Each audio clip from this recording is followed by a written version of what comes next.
How to add a record in cPanel using DNS Zone Editor.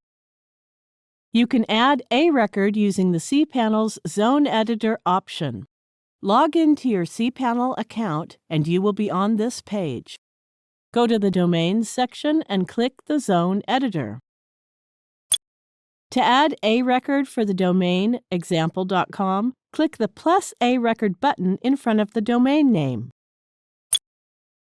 Now enter a name and cPanel will automatically add the domain name.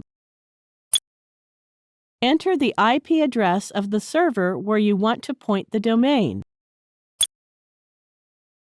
Click the Add an A record button.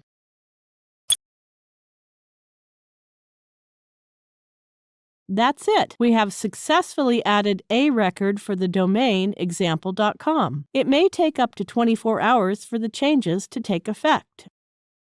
Thank you for watching.